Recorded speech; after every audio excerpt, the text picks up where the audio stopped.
Over 50,000 children and young people who go to school in Wales have additional learning needs, and many don't get the support they need.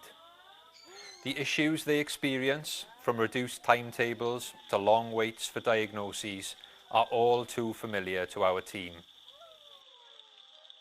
Meet 6-year-old Zach, whose experiences in education have left his parents battling for the right support. His mother Amy told us about the challenges they've faced. Previous to all this, I used to say, oh, if I won the lottery, oh my God, the holidays, the houses. Now I say, I'd have a solicitor. Like, how did we get here? You know, my child has never had an education. He's 6 and he's missed his whole foundation education, and we're still in limbo a year later. And it's just so hard. Outside of this, Zach is the happiest go lucky little guy. He just lights up every room, and for everyone, he's so funny. And he just loves everyone and everything. Like, he will stop and pick up snails and worms in case they get stepped on and things like that. He's just so excited about life. So with Zach, when we first noticed he may need support, he was quite little, and because Zach had quite a lot of medical conditions, we didn't know what was causing what. So that was really, really daunting for us as parents, because we didn't know what he needed or how to get the help. There was some support as he went into nursery, which did help. But it didn't last. It became quickly apparent that Zach was finding it difficult to manage in school. It was the start of a long battle for Amy in trying to get the right support. We lived on eggshells because Zach was constantly, he just couldn't cope. He was constantly upset, constantly just dysregulated. He just wasn't himself at all. You know, we couldn't take him out anywhere. We couldn't do anything because he just was, his nervous system was so burnt out. He would wake up at 2 a.m, no school. And yeah, every day was just a battle. According to Amy, Zach was also taught in what she described as a homemade unit without their knowledge. He had trauma from being in with those other children that we weren't made aware of for nearly 3 months. We didn't know because Zach had a speech delay. He couldn't tell us. So a lot of this was going on that we didn't know about. So to then find out about it is just heartbreaking, and just the damage that's done. His experience in education has just been atrocious. You know, our child can't access education, and we've been made to feel as parents, if we have to choose between Zach going to school or Zach's mental health, and also our own, because we had no life when he was in school, and he only went for 2 hours a day, 3 times a week. Zach has never done a full day in school, and this has been going on now for over 2 years. We feel that the way the process works is that your child has to be broken before they'll offer you help, and it just shouldn't be that way. You know, the child should be able to learn in an environment that's safe for them. They shouldn't have to prove they're broken to get the education they deserve, and that's really hard to swallow.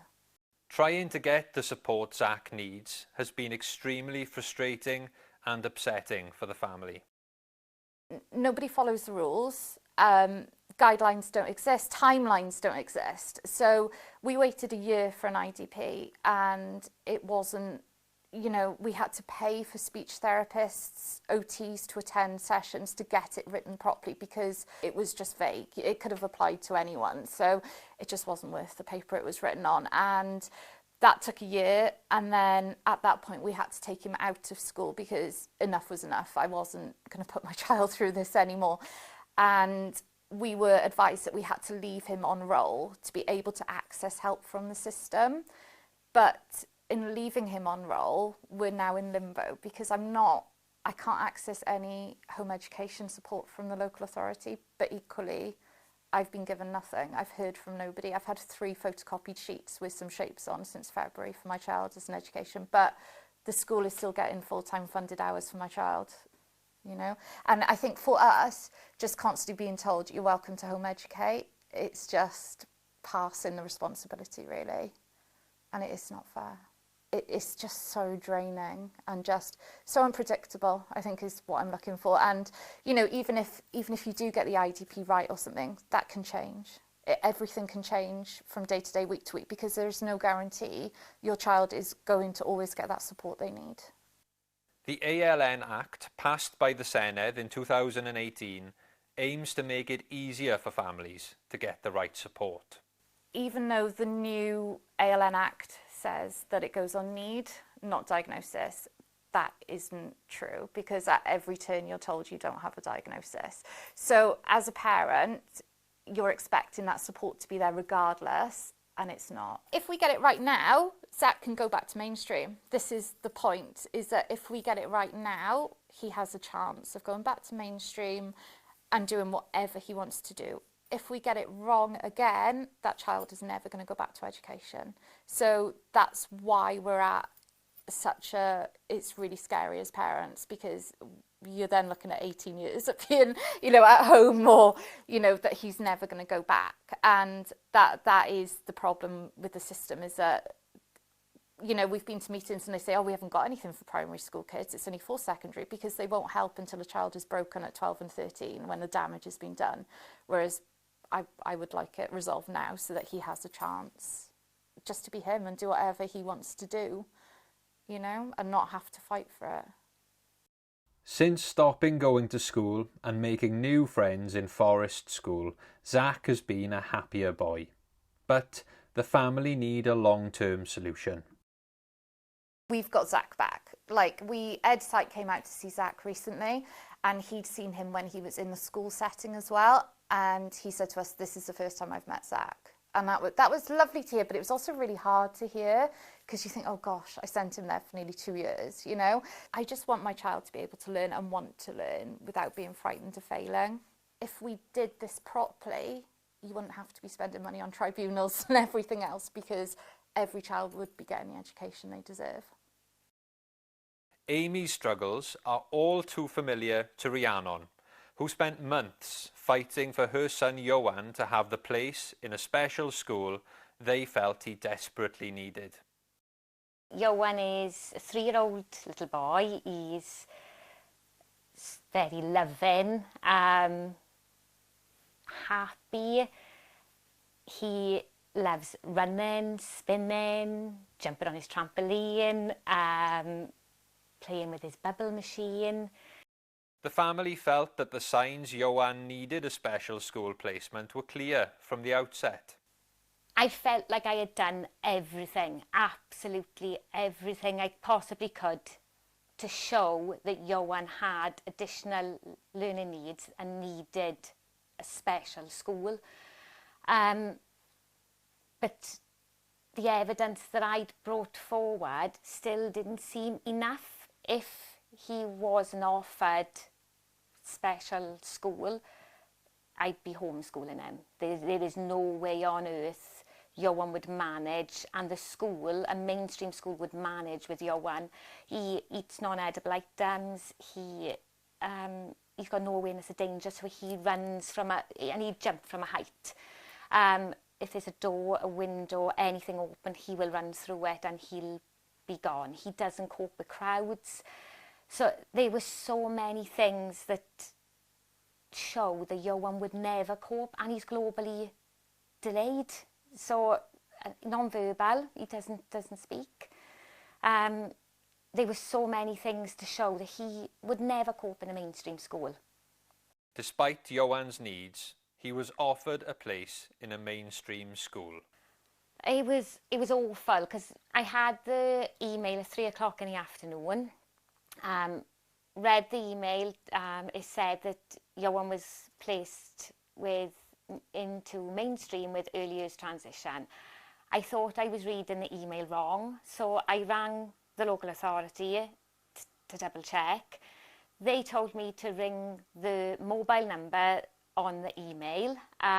So I got off the phone, rang the mobile number, it just rang and rang. So I kept on ringing, hanging up, ringing, hanging up, ringing, hanging up, until 3:30. 3:30 that phone went off. So for the whole weekend, I had nothing. It was horrendous, because I didn't know where to go, what to do. I was furious because nobody answered that phone. Rhiannon challenged the decision, compiling pages of evidence to make the case for the education Johan needed. It took all of my time. It took a lot of the 6 weeks holidays. I've got 4 children, and like my husband said, it took over my life. It did. For them 4 weeks, it literally took over my life and nearly pushed me to breaking point. It was hard. It was so hard. It was upsetting. I spoke to my daughter's got spina bifida and hydrocephalus, so she's got a social worker from the disabled children's team. She took over our caseload for Johan as a matter of urgency because she knew when she spoke to me on the phone, I burst into tears. I said, I can't cope. It's too much. It's too much pressure. Like, people working within the local authority, it's their job 9 to 5. Trying to do that with 4 children home from school through the school holidays, 2 children with additional needs, and trying to write and build a case for Johan almost broke me.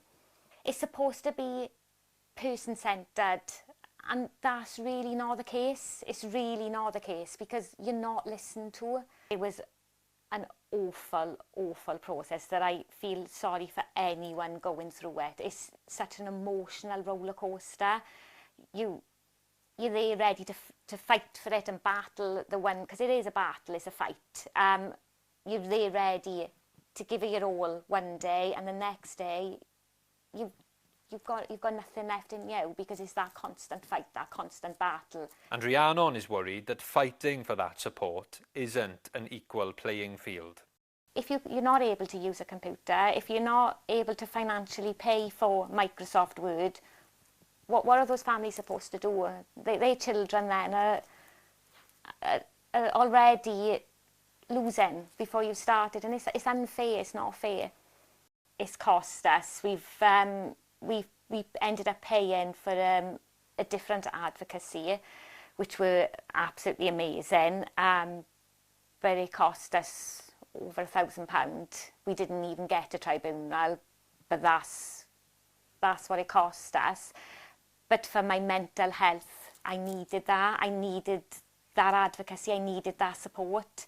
I think if I didn't have them supporting me, I don't know. I don't know whether I would have broke. It's something that you shouldn't have to do. You shouldn't have to fight for education for your child. Before the case reached tribunal, Johan was eventually offered a special school placement. When I was given that news, I burst into tears because it was such a relief. It was such a sense of relief, and I think all my family felt it as well, because he deserved that placement. We knew in our hearts that he needed that placement, and to be given that placement after that fight, oh my word, it was the best moment in the world. It really was. Rhiannon now supports other parents who are fighting the same battles. That is my goal. It's my goal to help other families and make sure that they don't feel isolated. I can't say that I will help them feel less stressed, because I think that you are always going to be like stressed, and the worry of not knowing whether your child is going to get what they need and deserve. But I can do my best to help and support other families, and that's my drive next. I'm adamant that I'm going to be helping other families not to have to suffer the way we have. I don't think anyone should have to go through that. I think it's an awful process. It's just the most horrendous experience that I've had to face, really. In the year before we made this film, 14% of calls to our advice team involved additional learning needs, with cases from every corner of Wales, often from parents who, like Amy and Rhiannon, have found themselves at breaking point, and where children are not getting the education they have a right to receive. The families we've heard from are just a couple of examples of the struggles that hundreds of families across Wales are facing every day. And what struck me the most is that these families feel like they're in a daily battleground just to get the needs of their child met. And it shouldn't be that these parents are, literally feeling like they're in a boxing ring fighting the system, which clearly just isn't working.